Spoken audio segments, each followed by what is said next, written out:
जैसे ही दहे की नजर पड़ती तो गीदड़ मर चुका होता है और गीदड़ का बच्चा अभी जिंदा होता है। तभी फौरन दहे गीदड़ के बच्चे पर हमला कर देता है, लेकिन अब दहे की जादुई शक्तियां काम ही नहीं करती। अब गीदड़ का बच्चा सब जान जाता है, लेकिन अभी फौरन गीदड़ का बच्चा वहाँ से भाग पड़ता है। दहे गीदड़ के बच्चे के पीछे भागता है, लेकिन जैसे ही वह गीदड़ के बिल के पास पहुँचता है तो गीदड़ का बच्चा अंदर जा चुका होता है। लेकिन तभी शेर बादशाह दहे को ढूंढता हुआ दहे के पास आ जाता है। शेर दहे से कहता है, बादशाह मैंने गीदड़ को खत्म कर दिया है, अब तो आप मेरी बादशाहत पर रहम करोगे। तभी दहे पहली बार अपनी जादुई शक्तियों की गैर मौजूदगी में उनकी जगह अपनी अक्ल इस्तेमाल करता है। दहे शेर से कहता है, हाँ लेकिन तुमने गीदड़ के बच्चे को जिंदा छोड़ दिया है, जो कि गीदड़ का बच्चा जवान होते ही बदले की आग में तुम्हारी बादशाहत को जरूर नुकसान पहुंचाएगा। तभी शेर वहां से वापस आता है और सब जानवरों से कहता है, क्या मुझे अपनी बादशाहत और आप सबकी जान बचाने के लिए किसी के छोटे बच्चे को मारना चाहिए। तभी एक मीरकैट शेर के पास आकर कहता है, बादशाह ए सलामत, क्या आपको किसी से डर है? क्या इस जंगल में अभी तक कोई ऐसा पैदा ही नहीं हुआ जो किसी से भी न डरे? तभी शेर कहता है, हाँ मैं तो जंगल का बादशाह हूँ, लेकिन मेरे अंदर शायद डर है। मैं दाहे की बात से डर गया हूँ, वरना मैं किसी को मारूं या न मारूं ये मेरी अपनी मर्जी होनी चाहिए थी। लेकिन अब मैं एक तरकीब से गीदड़ के बच्चे की जान बचाऊंगा और दहे से छुटकारा पाऊंगा। तभी जैसे ही शेर दहे के पास जाता है तो फौरन कहता है, चलो दहे, बादशाह जल्दी से मिलकर इस गीदड़ के बच्चे को मार देते हैं, वरना जैसे ही यह गीदड़ का बच्चा।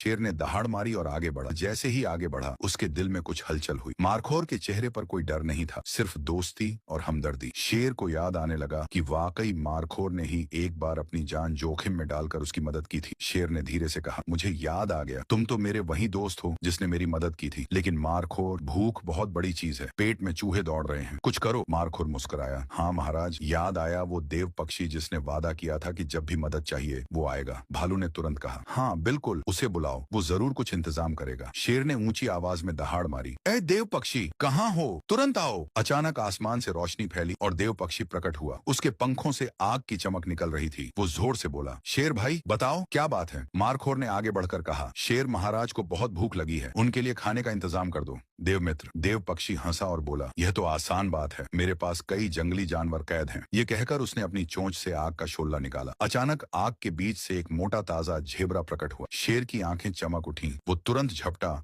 और झेबरा को पकड़कर अपनी गुफा में ले गया। बाकी सब जानवरों ने देव पक्षी का धन्यवाद किया। देव पक्षी बोला, दोस्ती में भूख भी मिट जाती है, और वह आसमान की ओर उड़ गया। शेर ने पेट भरकर सब जानवरों को बुलाया और बोला, आज तुम सबने मुझे सिखाया कि दोस्ती भूख से बड़ी है। मैं अब कभी अपने दोस्तों को नुकसान नहीं पहुंचाऊंगा। सबक, दोस्ती और हमदर्दी वह ताकत है जो सबसे बड़े गुस्से को भी मिटा देती है। सच्चा दोस्त वह नहीं जो वक्त पर काम आए, बल्कि वह है जो दुश्मन के गुस्से को भी प्यार में बदल दे।